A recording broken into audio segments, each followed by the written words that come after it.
ఏ కదా, A for Apple. ఈమె ఎవరు తెలుసా? కొంచెం క్లోజ్ అప్ గా వెళ్దాం. అందరూ కూడా రేపు ఇవి నేర్చుకొని రావాలే అంగన్వాడీ సెంటర్కి, ఓకేనా? ఇప్పుడు తెలిసింది.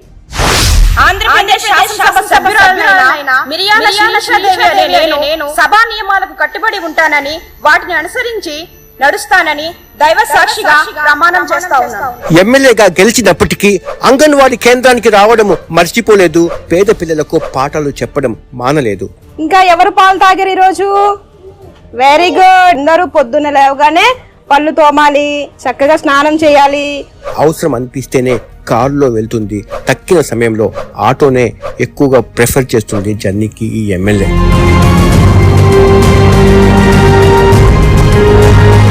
శిరీష నిన్నటి వరకు ఓ సాధారణ గృహిణి, అంగన్వాడీ టీచర్, చాలీని జీతం, 11,000తో పనిచేసే అతి సామాన్యురాలు. ఓ రోజు యువకులం పాదయాత్రలో లోకేష్ ని కలిసి రాజకీయాల్లో రావాలని ఉంది, అవకాశం కల్పిస్తారా అని నేరుగా అడిగిందంట. ఎందుకు అని లోకేష్ ప్రశ్నిస్తే అంగన్వాడీ టీచర్ల సమస్యల పరిష్కారం కోసం పనిచేస్తానని చెప్పిందంట. లోకేష్ నవ్వి ఊరుకున్నారు, అందరూ మర్చిపోయారు. సీన్ కట్ చేస్తే వన్ ఫైన్ డే ఆమె తలుపు తట్టి బీఫామ్ ఆమె చేతులు పట్టింది టీడీపీ. ఆమె గెలిచింది.